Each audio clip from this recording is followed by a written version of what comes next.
welcome to Star Citizen Sunday with me, Ryan, aka Super Messiah. This is a weekly show that covers everything from the Star Citizen website over the past week, so let's get on with it. Right, so in 10 for the Chairman, number 43, Chris Roberts started off by mentioning how version 13.2, which is 0.9.2 to us, should be being released later this week, which is good. So, as always, I have only picked out some questions, not all of them, apart from last week, which had some very good questions. So the first question was, with the Vandal culture and language remaining a mystery, will we find clues, etc., to unravel their society, weaknesses, basically their history? And Chris Roberts says yes, they're working on a backstory for all the races. As we know, they are having a linguist come in, and a professional linguist, to create languages for these alien races. But he did say that in the persistent universe, you will see more about them, although we will see maybe snippets in the Squadron 42 single-player game. But he did say that we know them as like a nomadic sort of warrior race, but that is not the case apparently. So, some mystery behind that one. The next question is, how will engineering in the persistent universe work? Will we be able to see NPCs physically changing items or ourselves on our ship, or does it just like appear once you click apply? And Chris Roberts says that generally it'll be both. Not everything, because don't forget, the Hornet has, most ships have about 60, the Hornet single fighter ships have about 60 different bits you can take on, switch out, and so forth. Bigger ships will probably have many more slots. So not everything will be physically done, because obviously they need to generate the animations for all these. But the big things like, like swapping out weapons may be, done by an NPC, taking cargo in and out. He did say that a lot of it will not be viable, but some of it will. So others, it'll just be like using the holotable. He says, you go on there, you would switch them out. And he did say that long-term goal for this engineering part of it would be having robots do it for you. So, in your hangar you have little robots or arms that will come in, swap out different parts. That's long term. The UK team apparently now are working on the engineering mechanic, but it's not ready yet to show us. I mean, we've seen a bit of, but we know a bit of the salvage mechanic, so it'll be interesting to see the engineering side. So, next question is, what will jump point travel be like? Quite a straightforward question.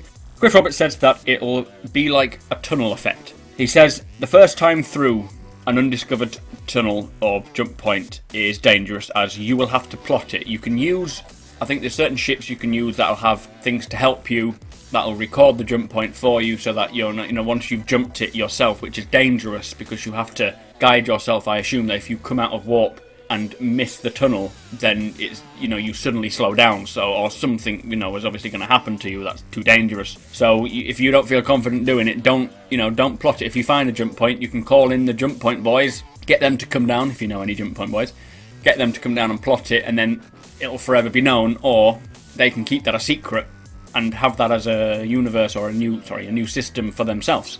But as he says, it'll be like going through a tunnel, not just an instantaneous, there's a jump point, I'm there now. You're going to have to travel through it. And I expect it'll be like when you load down onto a planet side, like we saw in the Persistent Universe demo. You don't just end up there. You have to, you can walk around your ship while you're travelling, I assume. But obviously, if it's undiscovered, you have to plot it yourself. So, next question. How will healing repair roles work in multiplayer combat in the PU? And also, will there be ship's tools to allow for repair drops or supply drops during battle? And he says, definitely, there's lots of healing, there's lots of repair roles. He did say apparently that we shall see some of the healing tomorrow, I assume. He said we'll see some of that in the demo, because it's first-person shooter, so people are going to get shot. They need to have a revive system, and it's not going to be a respawn, which is brilliant. So when you're dead in general. Obviously, we know the death of a spaceman. I won't get on to that. He says it's both going to be in space and on foot. You're going to have repair, you're going to have healing. Same for the ships. There's going to be tools. You'll have to replenish ammo, fuel. You can fuel ships. So I expect there will be, if you're in a battle, you can fly in with a repair ship, do a few repairs, or if you come back, if you retreat while the next wave goes out to attack. It will be very much a very sort of organised attack if you're going to win. You can't just all fly out at once. You'll have to have, like in medieval times, you have your archers, you have your horsemen, all that sort of stuff, or your cavalry, sorry. It'll be like that. You'll have to really plan these battles, and then you can have a ship at the back that will refuel and help, or if it's boarding, you'll have your medic who maybe might stay at the back if you get too many injured. they get dragged, because there is a drag mechanic. We know that. There's a, you know, you drag your comrades who had fallen out of the danger zone, maybe throw some smoke down. Very much like armour by the sounds of it, and if that's what it's going to be like, minus the armour bugs, we're looking at an impressive first-person shooter module. But he did say that we'll get to play these in the Arena Commander.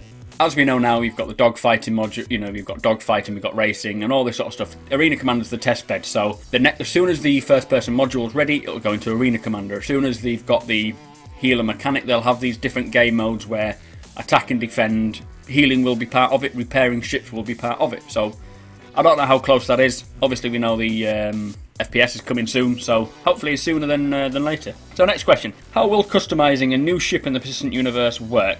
Can we configure before sort of checking out, you know, when we buy one, or will they be pre-configured, which we can then reconfigure later? And if that made any sense to you, because I read that terribly, he says that when you go to a place to buy a new ship, it will be pre-configured with a certain setup. You'll have a certain amount of, you know, certain thrusters, certain engine, certain main thruster, certain shields. They will be standard, so you'll have not the best, but standard things that are built onto the ship. When you take that home, you can replace, you can swap out, you know, you can upgrade. Very much like buying a car, you know, you buy a car, you can get different tyres, you can get different seats, all these sort of things. So it will be very much in the same principle. He did say they are working on some tech, and it should be out version 1.0, where you can sort of change paint schemes, have a primary colour, a secondary paint job, sorry. You can have decals, so there is going to be a lot of variations in ship design, also different skins. And he mentioned how we obviously know we have skins for stretch goals. I think we got the record breaker stretch skin for one of the stretch goals. So there's going to be a lot of customization. Not one ship will really look the same unless you buy it directly from the manufacturer and you both bought it at the same time. As soon as you get your hands on it, they're yours to do as you please. So the next question was, can players affect the state of decay on a planet? For example, cutting off resources. And we've gone into this in the past, you know, with the mention of Eve being able to dominate the whole place and so forth. Whereas it's going to be different in Arena Command, in the Persistent Universe.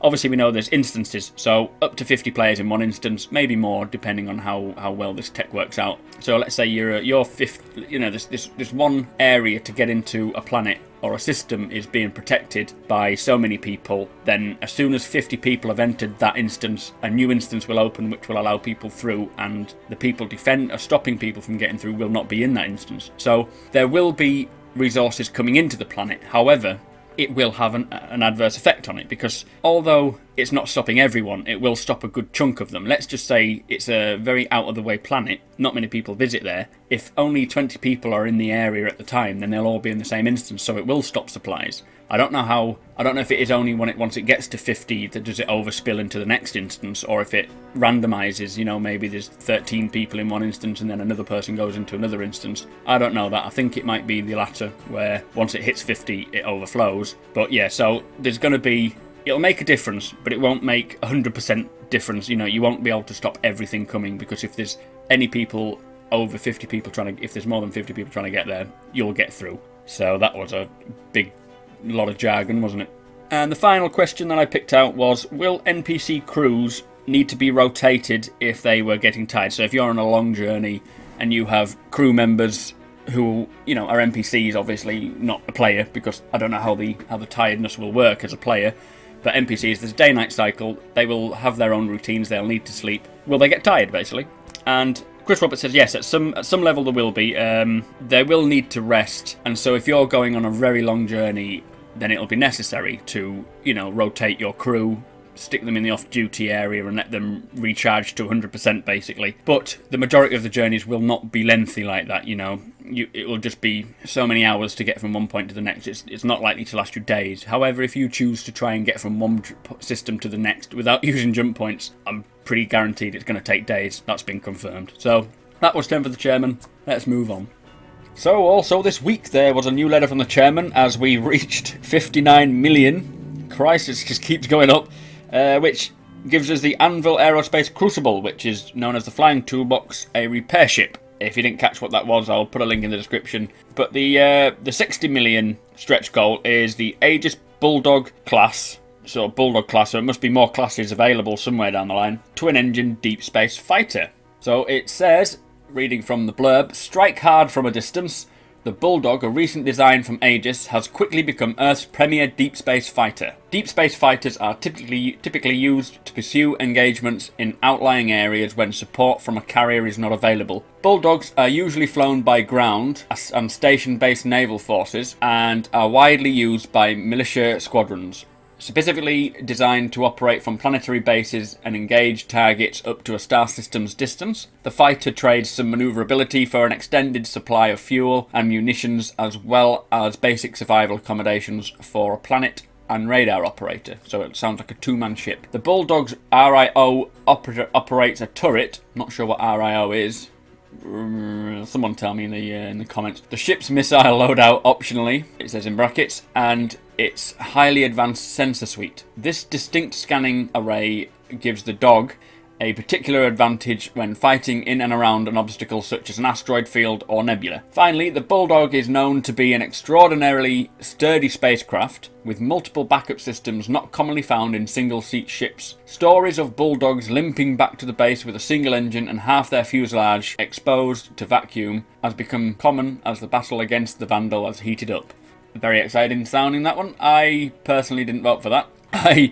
I'll tell you, I voted for the passenger one, and we are so close to getting it. There's only 4 options left in the poll now. You've got search and rescue, which is losing at 14%. Passenger liner transport, which is my personal favourite. I'd love to be able to just sit on this passenger transport, chat to people, and be taken somewhere. That's at 33%, which is second. Boarding assault ship, which is at 36% and winning so far. And then the final one is a recon craft at 18%. So it looks as though the boarding is likely to be the next one. Then passenger liner. I'm not sure if they're going to knock off the other 2. I'm sure we'll have all of them in the PU. So rest assured. So, on Around the Verse this week, they did it a little differently. It was a live stream, as the people who would edit the video for it on a Thursday were all away in Australia. So there was only the community team really that was there. And it was 2 hours long, and I have to be honest, I didn't watch it all the way through. I noticed it last night and I thought, you know, it was late, I couldn't be bothered. I've skimmed through it now, I've got the news. There was a sneak peek, which we've seen already now. It was the Drake Herald and there was a web page for that, so I'll put that in the description. But I got the news from it, which is as good as, but I didn't watch them all talking. They started off by speaking to people from the UK, there was a couple of people there. And then after that, they got on with the news, which was, so starting with Arena Commander, the armor system for ships is being designed. The implementation of it is being designed. So this is the add-ons that you would have onto your ship to just basically to give it a more stronger, I don't know, hull. I suppose it's armor. You know, we all know what armor is. New Horizon is having a new design pass, and as I'm recording this now, I've just noticed that 13.2, the new patch, is out. I'm downloading it currently. I think there's 15 minutes to go. They're changing the fuel and the boost, and I'm not sure if it's in this patch, but I think they've said something about having pit stops, because you will run out and then you'll need, like a Formula 1 race, you'll have to pull in, refuel. So that's pretty cool. That'll really change the dynamics of the game. Ships, the 325A, which they released quite recently, have been improved and should be as it should be now in this next patch. I'm not sure what they've completely changed, but apparently it's a lot better. The Avenger and its variants are coming very soon. They're almost flight ready. Now, during the PAX show, or the live stream for Star Citizen, there's 2 concepts, or 2 hangar-ready ships that they are releasing. They haven't said what they are, but if you are interested in them, or if you're interested in getting a new ship, I'll see what they are. I don't have a clue what they are, but I'm very excited to see what it is. So keep that in mind. The Persistent Universe, Terra is at the same standard as ArcCore was when we saw it in the Persistent Universe demo, so it must look fantastic. The mock-up for the Missioners board, which is how you would pick up missions in the Persistent Universe, it's completed apparently, so it's ready. Behaviour have implemented a drunk mechanic, and there was some mention of a liqueur cabinet, which I can only assume would be mainly on the yachts, like your 890 Jump or your Phoenix. Very interesting. Very unusual. But Squadron 42, the Shuban, which we are constantly hearing about, I wonder when they're going to get it done. It's been ongoing for ages. They're white boxing the interior, and I don't mean any disrespect. I know it's a massive job, and if you've seen the size of it, I can't remember the size of it, but it's got 26 landing pads. I think it's like 6 kilometres in length, is it, or something like that? It's insane. So there's a lot of work to be done on that, and it sounds like they're getting through it quite well. Also, Moon Collider have brought in an AI alert state. Now, whether or not, I don't think they'll have big exclamation marks above the head like James Pugh said, but it sounds like they're getting some interesting AI development going there. And also they're working on capital ship system interactions, which we shall see in the persistent universe. So that was the news from around the verse, and after that we went and spoke to Austin, but the mic was very poor. I think it was just through Skype, and to be honest, I kind of zoned out and skipped quite a lot to when someone put that at 1 hour and 45 minutes was the sneak peek, which was the Drake Herald, as I've mentioned. And if you go to the website, super website page, really clever, check it out, it's interesting. And it looks like an interesting ship, very unusual shape. They liked the asymmetrical type, but with it being a real physically generated ship, it might just fly around in circles, we don't know. But anyway, I'm going to leave it there for around the verse, because there wasn't much else. It was mainly just chatting between themselves by the look of it, so let's move on. So, in other news from the RSA website, in order of when they were released, we had a new fan spotlight, which was Wallpapers Round 2, which is desktop wallpapers. Check them out. I mean, I have mine. It's an Aurora with the, I think it was the dying star in the background. I'll see if I can get a picture of it. I probably can't because I'm useless with computers, but there you go. There was a new United, which is a news organisation, which it's called Schools Add Scandal to Curriculum. Now, I haven't had time to read it, but if you're interested in all the behind-the-scenes sort of fiction of the world, of the universe, sorry, read it. It might be interesting. It's nice to see them implementing sort of the idea of children in the game, because obviously there aren't many games out there with children because most people would try and kill them. So I think they're not allowed.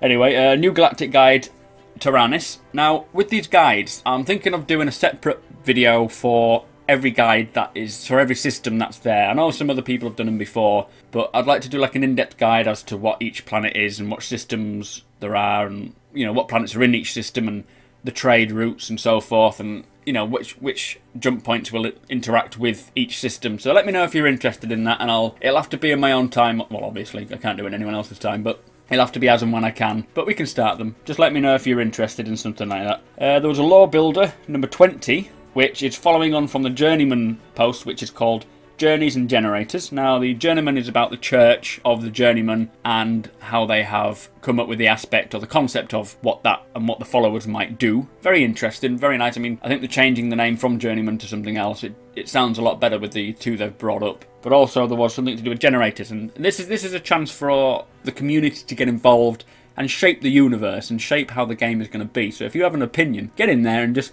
tell them. I'm sure they're happy to hear it. Now, the generators is to do with gravity generators and how they will work. If you have an opinion on how they should work, tell them.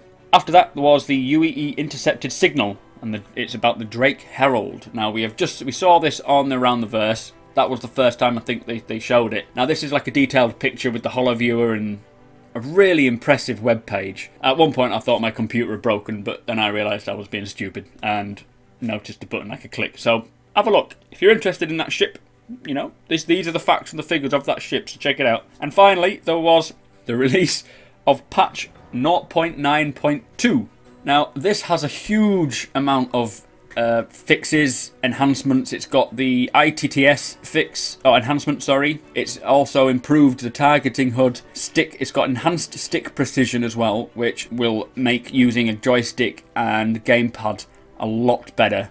At the moment I'm using mouse and keyboard because my gamepad, the left button is bollocksed. I don't know what I've done to it. I think I must have bashed it, but I will have to get a new one because, oh, well, actually I'm going to get a joystick, but yeah. So there's a new dynamic zoom, there's a drag to move, there's target focus, there's a look ahead. I don't know what half of this means. There's HOMAS instead of HOTAS, and there's a gimbal lock. If you're interested in what this is involving, have a look. I'm about to play the game itself, or I'll play the arena command now, and I'll show you some of it, but you'll have to play it to figure it out. But also, on a final note, as you can see now, there's a picture of a trophy, which is only available during PAX Australia. So this is to commemorate the whole, you know, the where we've come, how far we've come with the game, and it's only available during that time. It's only $5. So it's also to help fund their journey to PAX, because obviously it's in Australia and it's a long journey for them, which is expensive. So this is gonna help them get there and pay off,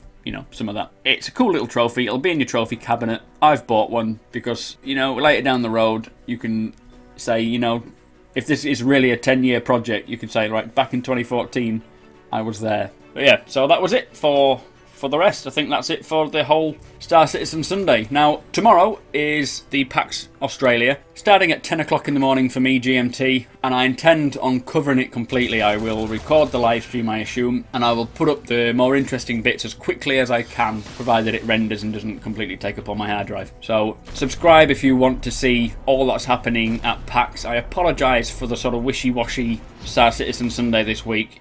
I'm trying to get it out as quickly as possible, really, because there's so much happening that I will be swamped for Sunday. I'll have no chance in getting it out then. So I apologise again. Subscribe for all the information and hit the like button if you did. Comment if you've got anything to say, and I shall see you again next week.